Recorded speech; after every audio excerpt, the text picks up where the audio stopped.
So இயற்கை ஒன்றுமே இல்லை.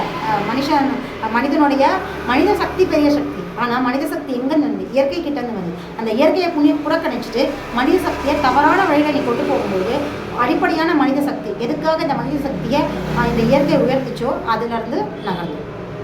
ஸோ இப்படி தான் இயற்கையை புறக்கணிச்சிட்டு இயற்கையை நிர்மூலமாக்கிட்டு விஞ்ஞானம் அறிவியல்ன்ற பேரில் மிஸ்யூஸ் பண்ணிக்கிட்டு இருக்கான் மனுஷன்.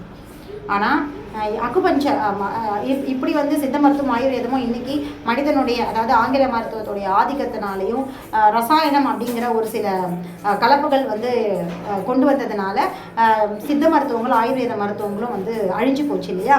அப்போது அது இன்னமும் அழிஞ்சு போச்சு. தாவரங்களோ இந்த செடி கொடி அதெல்லாம் தான் சித்த மருத்துவம் ஆயுர்வேத மருத்துவங்களுடைய அடிப்படையாக இருக்குது. இன்றைக்கி அதையுமே வந்து உடைச்சாச்சு. முதல்ல நோயறிதல் முறைகள் பரிசோதனை முறைகளை கொஞ்சம் கொஞ்சமாக அழித்து அந்த உடம்போட உடம்பு பேசுகிற நாடியோட நாடி பேசுறது தான் உயிரோட உயிர் பேசுறது தான் அடிப்படை எல்லா விதமான மரபடி மருத்துவங்களுக்கும். ஸோ அந்த உயிரோட உயிரை பேச விடாமல் மனிதனை தள்ளி அதாவது படுக்கை அருகே ஒரு நோயாளியுடைய படுக்கை அருகே கற்றுக்கிறவன் தான் உண்மையான மருத்துவன் அப்படின்னு சொல்லிட்டு இப்போ ஒரு அறிவியலாளர் ஆங்கில மருத்துவ அறிவியலாளர் வந்து சொல்லியிருக்கார்.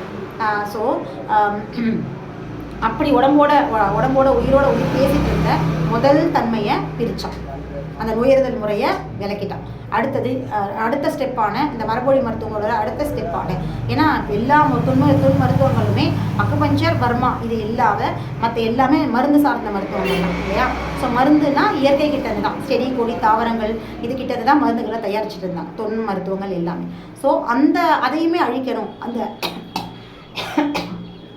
அந்த இயற்கை கிட்டேருந்து மருந்துகள் கூட இந்த மனிதர்களுக்கு கொடுக்கக்கூடாது அப்படிங்கிற இடத்துல தான் என்ன பண்ணான் அப்படின்னு பார்த்தீங்கன்னா இந்த இயற்கையை கொஞ்சம் கொஞ்சமாக அழிச்சிட்டு போகலாம். மரங்களை வெட்டுறது, மலை பிரதேசங்களை ஒழுங்குபடுத்துகிறேன், பாதை போடுறேன், சீரமைக்கிறேன்னு சொல்லிட்டு எங்கெங்கெல்லாம் புதர்களில் மருத்துவ குணங்கள் நிறைந்த செடிகள் இலைகள் மரங்கள் தாவரங்கள் எல்லாத்தையுமே வெட்டி சாதிச்சிட்டான். ஸோ இன்னும் கொஞ்சம் நாளில் மொத்தமாக எல்லாத்தையும் அழிச்சிட்டான், இயற்கை வளங்களை எல்லாத்தையும் அழிச்சிட்டான் அப்படின்னா இனி இந்த சித்த மருத்துவம் ஆயுர்வேத மாதிரியான தொழில் மருத்துவங்களுக்கு இருக்கிற அந்த சிகிச்சை முறையும் அழிஞ்சு போயிடும். ஏன்னா வேர்கள் தாவரங்கள் இல்லை அப்படின்னா எங்கேருந்து மருந்து தயாரிப்பாங்க. ஸோ அதுவுமே அழிஞ்சு போயிடும் இன்னும் கொஞ்சம் நாள். இப்போ அதையும் அழிச்சாச்சு அதாவது இன்றைக்கி பார்த்தீங்கன்னா மெட்ரோ கட்டுறேன் அதை கட்டுறேன் இதை கட்டுறேன் என்னென்னமோ பண்ணி நிலத்தோடைய அந்த இதை வந்து அழிச்சிட்டான். நிலத்தோடைய உறுதித்தன்மையை வந்து அழிச்சிட்டான் இல்லையா மெட்ரோ ரயில் கட்டுறது. ஸோ நவீனத்துவம் அப்படிங்கிற பேரில் விஞ்ஞானம் அப்படிங்கிற பேரில் இன்றைக்கி பஞ்சபூதங்களை நிர்மூலமாக்கிட்டே இருப்பாங்க. அதில் முக்கியமாக நிறைய